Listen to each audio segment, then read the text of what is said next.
మీ పాటలు, మీ సినిమాలోని పాటలు తీసుకుంటే కూడా ఎక్కడా నువ్వు దేవతవి, నువ్వు నా జీవితంలోకి వచ్చి నన్ను మార్చేసావు, ఇలాంటి గ్లోరిఫైయింగ్ ఏం లేదు. అన్ని పాటలు చూడండి మీ రొమాంటిక్ హిట్స్ అని కూడా అమ్మాయి ముద్దు ఇవ్వండి, ముద్దు పెట్టుకోవడం అన్ని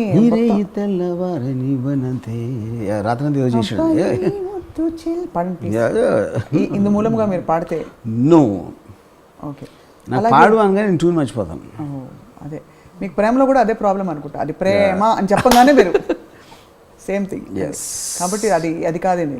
బట్ ఇంట్రెస్టింగ్లీ మీరు మొదటి నుంచి కూడా even I think during the time మీరు ప్రేమలో ఉన్నప్పుడు కూడా ఆర్ ఉన్నాను అనుకున్నప్పుడు కూడా మీ యాక్చువల్ ఎమోషన్స్ మీ సినిమా పాటల్లో మాత్రం గ్లోరిఫై చేసి ఎక్కడా లేదు. ఇట్స్ వెరీ ఇప్పుడు అబ్జర్వ్ ఊపలేనయా అహో మహాశయ ఊరికే ఊరికే ఉర్మిళ సాంగ్ ఓపలేనయాలో వచ్చేసింది అది. చెప్పింది నాతో ఇది కొంచెం కవిత్వం. ఇన్నాళ్ళలో లాస్ట్ టైం మీరు పాడారు, మళ్ళీ పాడమంటే పెడతారా? ఇది actually defeating my purpose what I said. అదే అదే అది ఓల్డ్ టైం. అదే ఇప్పుడు వర్మ గారు ఎదిగిపోయారు, ఇవాల్వ్ అయిపోయారు, జ్ఞాని అయిపోయారు. యా. సో యాక్చువల్లీ ఉన్నమాట చెప్పనా, ఇది అన్సెన్సర్డ్గా చెప్పేస్తున్నాను. మిమ్మల్ని ఇవాళ షాక్ చేద్దాం అనుకున్నాం. నేను ఒక రెడ్ రోజ్ తీసుకొచ్చి ఇలా ఇచ్చి మిమ్మల్ని మేమందరం ప్రేమిస్తున్నాం అని అందాం అనుకున్నాను. మీ రియాక్షన్ ఎలా ఉంటుంది చూద్దామని. ఎలా ఉండేది? I'm just wondering. అది okay, I mean see but అదే చెప్పాను కదా, ఇప్పుడు కామం కలవని ప్రేమ కాదు. So that's different category. కలిస్తే ఉంటుందా? అదే అంటే నేను దర్శనం ఇద్దరు అడల్ట్స్ మధ్యన, మ్యాన్ ఉమెన్ అడల్ట్స్ మధ్యన ఉన్న ప్రేమలో కామం కలిసి తీరాలి. అది లేనప్పుడు ప్రేమ ఉండదు. సో మిగతా ప్రేమలన్నీ ఓకే. ఇది అడక్క మానలేకపోతున్నాను. And with due respect to all the great writers who return these stories, ఇప్పుడు దేవదాస్ పారో, లైలా మజ్ను, ఇంకా జోమియో జూలియట్, వీళ్ళందరికీ you think they had lust also between them are? నేను అదే చెప్తున్నా, వాళ్ళందరూ దేర్ క్రియేటెడ్ స్టోరీస్ ఫర్ ఒక పోస్టర్ లవ్ కపుల్స్. ఒక చేయడానికి దేవదాస్ పార్వతి లాగా, ఆ రోజు దేవదాస్ పార్వతిని నేను వాళ్ళు చేస్తున్నానని ప్రతి ఒక్కరికి కంపారిజన్ కావాలి, లేకపోతే కంపారిజన్ ఎక్కడ వస్తుంది? So they are kind of epic and respected love stories కాబట్టి క్రియేటెడ్ థింగ్స్. కానీ నా క్వశ్చన్ ఏంటి, ఇప్పుడు దేవదాస్కి పార్వతి తొడలు నచ్చినాయా లేదా అనేది ఎవరు అడగలేదు, వాళ్ళు చెప్పలా. అప్పుడు పార్వతి తొడలు సన్నగా పొలాల్లో ఉన్నా కూడా దేవదాస్కి ఓకేనా అంటే నాకు తెలియదు. అంటే సో అది అందుకని మనం మసిబూసి దాన్ని పక్కన పెడతాం. And there is nothing to be ashamed about, ఎందుకంటే that is a part of the entire relationship. మీరు వాళ్ళందరినీ ఏం చేశారు తెలుసా? ఇప్పుడే దేవదాస్ వర్మ, అలాగే రోమియో గోపాల్ వర్మ, అలాగే మీరు మిమ్మల్ని సూపర్ ఇంపోజ్ చేసేసుకుని వాళ్ళ మీద, పాపం వాళ్ళ పర్సనాలిటీని కూడా స్వచ్ఛంగా ప్రేమించే వాళ్ళు. I still believe sir, after listening to all of this, two conscious individuals can have a very beautiful love affair. Okay. And when I say conscious individuals, wish them all the best. I wish them all the best. Conscious ante నాకు ఎవరు ఎప్పుడు పోయారో నాకు గుర్తు రావట్లేదు. For example Salim Anarkali స్టోరీలోనా అది, లేకపోతే లైలా మజ్ను, లేకపోతే Romeo Juliet, అందరూ పోతారు. జనరల్గా అందరూ పోతారు. నేను ఎప్పుడన్నా రిలేషన్షిప్లో పోయే పరిస్థితి ఉంటే నేను పరిగెట్టేస్తా, మళ్ళీ వెనక్కి తిరిగి చూడకుండా పరిగెడతా. నేను త్యాగం చేయరు. నో వే.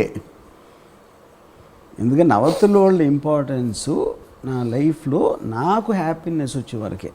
ఏ రోజైతే నా హ్యాపీనెస్, నా లైఫ్ పోతుందంటే పరుగు. ఆర్జీవి స్వార్థజీవి. Yes, and I take a pride in it. Yes sir. ముగిస్తూ ప్రేమ గురించి మీకు ఇష్టమైన ఒక్క కవిత కానీ? ప్రేమ అంటే ఊరికే అది పోనీ, ఇప్పుడు ఇక్కడ ఎర్ర కుర్చీ ఉంది, ఇక్కడ నల్ల కుర్చీ ఉంది, అలా చెప్పండి జస్ట్. కానీ నాకు ఫస్ట్ ఆఫ్ ఆల్ మీకు నచ్చిన ప్రేమ ఒక ఇది చెప్పండి. అప్పుడు నాకు ఎట్లీస్ట్ ప్రేమ కథ లేకపోతే పాట, వడవర్ కవిత. నాకు నచ్చిన ప్రేమ కథ ఇంతవరకు జరగలేదు సార్. కాదు, ఇట్లా ఉన్నట్లో మీకు ఒక రిఫరెన్స్ పాయింట్ చెప్పండి నాకు, ఒక మీకు వస్తే. నాకు చెప్పనా?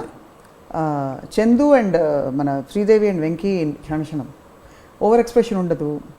అమ్మాయికి ఏదో పాప హెల్ప్ చేస్తాడు. అమ్మాయి కూడా మంచి ఆత్మాభిమానం ఉంటుంది. చేయి పెడితే కాలు పెట్టి పైకి ఎక్కడానికి కూడా తను she doesn't take his help. అంటే అంత సెల్ఫ్ ప్రైడ్ ఉంటుంది. But again she's a girl. So finally she this thing ఎక్కడో అక్కడ మెల్లిగా ట్రస్ట్ బిల్డ్ అవుతుంది. ఒక దారుణమైన ప్లేస్లో, అన్నోన్ ప్లేస్లో ఇద్దరు బుక్ అయిపోతారు. బుక్ అయిపోయి ఒకళ్ళనొకళ్ళు ముసిముసి నవ్వుకుంటూ అతను పాడుతుంటే ఈ అమ్మాయి ఆ గొంతు కలుపుతుంది. ఎందుకంటే బ్యూటిఫుల్ లవ్ స్టోరీ ఉంటుందా? వెళ్ళి మధ్యలో తన నేచర్ని తను ఎంజాయ్ చేసుకుంటుంది శ్రావణ వీణాని. మధ్యలో అతను వచ్చి he seize her enjoying and he also starts enjoying. లాస్ట్లో వాళ్ళు అసలు ఏమాత్రం ఏ లస్ట్ లేకుండా నడుచుకుంటూ వెళ్ళిపోతూ థ్యాంక్స్ అండి, చాలా థ్యాంక్స్ అండి అని చెప్పేసి భుజం ఇచ్చి చేసుకెళ్ళిపోతారు. అంటే ఎంత లవ్ వాళ్ళలో డెవలప్ అయింది మీరు అసలు చూడడం మానేస్తారు సినిమాలు, మంచి సినిమాలు. అది ప్రాబ్లం. అది నా దృష్టిలో beautiful, seamless and natural and real and respectful and handsome and beautiful, because వాళ్ళిద్దరు బాగున్నారు కూడా కాబట్టి లవ్ స్టోరీ. అర్థమైందా? Okay sir. యా, ఇప్పుడు ఇందాక నేను ఒక డెఫినేషన్ చెప్పాను లవ్కి. Caring, to care about some one and to do anything for that person అనే డెఫినేషన్లో ఫస్ట్ ఆఫ్ ఆల్ మీకు ఇంత పెద్ద ఆపర్చునిటీ నాకు ఇచ్చినందుకు ఇది చెప్పడానికి thank you very much. On camera. Okay, చెప్పండి. ఇప్పుడు మీరు చెప్పింది ఆల్మోస్ట్ ఎవ్రీ కపుల్లో ఏదో ఒక డిగ్రీలో ఉంటుంది. ఇందాక వెంకటేష్ శ్రీదేవి చెప్పేది it's not an unusual thing. You know, caring about the person అనేది ఇట్ ఈస్ నాట్. అక్కడేంటి శ్రీదేవి మన వెంకటేష్ కానీ శ్రీదేవి ఇద్దరు they had that feeling about each other and this and that what ever happened. It is like A give and take kind of relationship in a context. అది నాకు అంటే అంటే ఒక example చెప్తున్నాను. Mia మాల్కోవతోటి నేను క్లైమాక్స్ ఫిల్మ్ షూట్ చేస్తున్నాను. Shooting in India. అప్పుడు she wanted to have sex with one guy, ఒక యాక్టర్ యూనిట్లో. తనకేంటంటే because she came from the US and she wants to be careful, నన్ను తను అడిగింది I want a certain kind of a condom. నేను షాప్కి వెళ్ళి నేను జైపూర్లో స్టోర్స్ అన్నీ తిరిగి తనకి అది కొని తీసుకొచ్చి ఇచ్చాను. That I think is true love. Because దాంట్లో నాకు రావట్లేదు కానీ తన కోరిక నేను తీర్చాను. This I think my definition of true love. Sir, with due respects to you, మీరు చేసిన చాలా గొప్ప త్యాగం. గొప్ప త్యాగం కాదు, I didn't wanted to do it. Yeah, but honestly I beg to differ with you. But I want to differ and close on differing because until we differ we will have a conversation. The moment we stop differing, fair enough, yes we will not have a conversation. And I differ because వర్షం పడడానికి కొళాయిలో నీళ్ళు రావడానికి తేడా ఉంది. ఎలాగా? వర్షం అందరి మీద పడుతుంది, జనరల్గా పడుతుంది, మనం వెళ్తే అక్కడ వస్తుంది. అలా జనరల్ పర్పస్ లవ్ లాగా అలా వర్షం పడి ఉంటే ఉండు లేకపోతే పో, నువ్వు ఉన్నా పర్లేదు, వెళ్ళిపోతాడంటే వెళ్ళిపో, అలాంటిది అది నాన్ స్పెసిఫిక్ లవ్. అది no see our definitions of love is different. అది నేను చెప్తున్నాను. నేను my love is momentary, instantaneous, only for those pockets. I am not into relationship with, not with her, not with X or Y or Z or anybody. ఆ particular టైంలో నేను వేరే person కోసం నేను ఒకటి చేశాను, నాకేమీ రాకుండా. మీ బాయ్ బెస్ట్ ఫ్రెండ్ ఒకటి చెప్పండి. మీ బాయ్స్ లో గైస్ లో okay, anybody who you have nobody respect for. Nobody I have. Okay, let's take an A star. ఆ పేర్లు నేను చెప్పట్లేదు బికాస్ మళ్ళీ కాంట్రవర్సీ అవుతుంది కాబట్టి. ఎవరైనా ఏదో ఒక స్టార్, ఆయన మీ సినిమాలో వర్క్ చేస్తున్నారు, ఆయనకేదో ఆ టైంలో ఒక పర్టికులర్ బ్రాండ్ విస్కీ తాగలను, మీరు తెప్పించిస్తారు. ఇది ఒక డిఫరెన్స్ ఏంటంటే ఇక్కడ డిఫరెన్స్ ఏంటంటే ఈ పర్టికులర్ ఆస్పెక్ట్లో ఎవరు అలాంటిది చేయరు. ఈ particular aspect everything is difference. ఇప్పుడు but you are not in love with her. I wanted to make her happy. I'm doing it for her. I was in love with her అని ఎందుకు? అదే love అనేది నా డెఫినేషన్లో care చేయటం, అది చెప్తున్నా. నేను 15-20 years నుంచి I'm only in lust. But అది అయిపోయిన తర్వాత అవతల వ్యక్తి కోసం తను కోరిన కోరికను తీర్చడానికి నేను అవుట్ ఆఫ్ ద వే వెళ్ళి నేను ఒకటి చేశాను. That is what is called caring for the person. So నా ఉద్దేశంలో లవ్ అనే మీనింగ్ కేర్. అది సో ఆ లవ్ ఉంది. అలాంటి ఆస్పెక్ట్లో నేను కేవలం out of my respect for her, out of the tremendous pleasure she give me even as a porn star, the existence of Mia Malkova for me is a phenomena for మీ.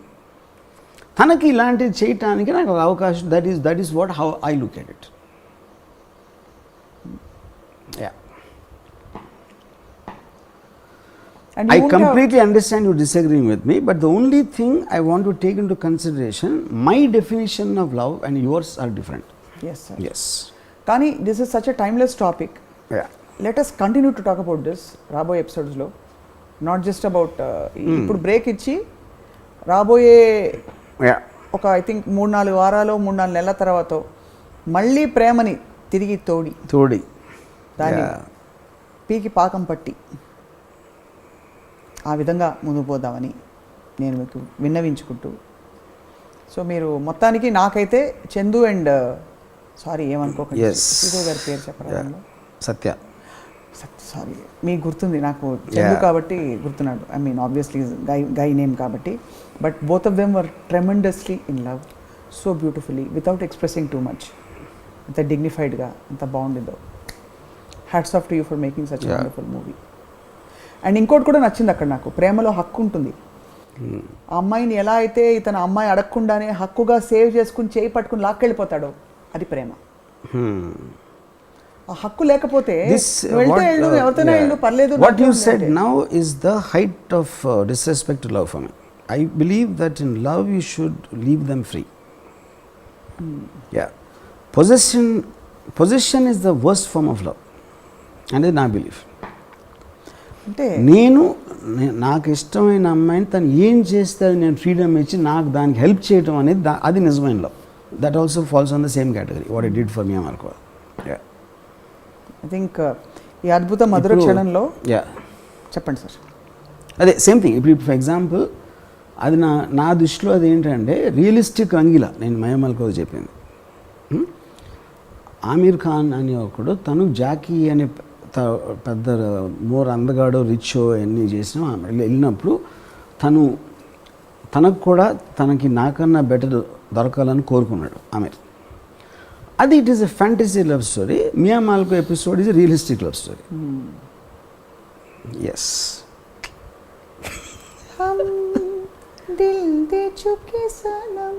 అని స్వీట్గా పాటలు వస్తుంటే బహుశా మీరు ఛానల్ మార్చిస్తారేమో. నాకు దిల్ అనేది నాకు I have no fucking clue man. అంతేనా? What it is.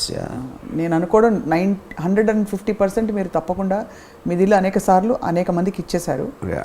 సో అది కొంచెం గాయపడి మీరు ఇవన్నీ అంటున్నారు. అదే చెప్తున్నాను. ఇప్పుడు eventually people will want to believe what they want to believe. ఎవరు ఏం మాట్లాడినా వినేవాళ్ళు వాళ్ళు వినాల్సిందే వింటారు, వినాలనుకున్నదే వింటారు. అది అర్థం అవ్వకపోతే వెనకాల ఏదో ఉండుంటుంది, ఒక విషాద గాథ, ఒక ఫ్లాష్ బ్యాక్లో రామ్ గోపాల్ వర్మ గుండెని అమ్మాయి పైలుగొట్టు అప్పటి నుంచి వాడికి ప్రేమ మీద విరక్తి పుట్టింది, కామం మీద ఆసక్తి పెరిగింది అని అని అని చెప్పాలి. అలాంటి వాళ్ళు ఉన్నంత వరకు నా చాయిస్లు ఎక్కువ మంది ఉంటారు. Thank you very much. మీ వల్ల ప్రపంచం తప్పకుండా ఇది విని జ్ఞానోదయం అయ్యి తప్పకుండా ఎమోషన్స్కి బానిసలు కాకుండా అట్లీస్ట్ ఆ aspect as a end point నాకు నేను నా మొత్తం రీసెర్చ్లో ఇంతవరకు నేను ఐ మీన్ వాట్ ఎవర్ నా పరిశోధనలో నేను తెలుసుకుంది ఏంటంటే మల్టిపుల్ పీపుల్ని ప్రేమించడంలో ప్రేమ సార్థకత ఎక్కువ ఉంటుంది. ఎందుకంటే అది స్వార్థాన్ని తీసేస్తుంది. ఒకే అమ్మాయిని ప్రేమించినప్పుడు ఒకే అబ్బాయిని ప్రేమించినప్పుడు స్వార్థం వచ్చేస్తుంది, నాకే కావాలి నువ్వే కావాలి అని. 5-6 అమ్మాయిని ప్రేమించినప్పుడు స్వార్థం అనేది ఉండదు. అందుకని అది లాంగ్ లాస్టింగ్, దానికి పవిత్రత చాలా ఎక్కువ ఉంటుంది. స్వార్థం ఉండదు, బోర్డం కూడా ఉండదు, కూడా ఉండదు, ఏముండదు. Everything very happy, super happy. ఇది వార్తా శ్రూయంతాం ప్రవాచక స్వప్నానంద సాగరి. మీరు సంస్కృత వార్తలు ఇలాగ కంక్లూడ్ అయ్యేవి, రేడియోలో వచ్చేవి ఇలాగా చిన్నప్పుడు వార్తలు. But Varma garu, thank you very much for enlightening us and entertaining us and also నిజంగానే seriously it was a very engaging discussion and we look forward to more of sparks from you. Yes,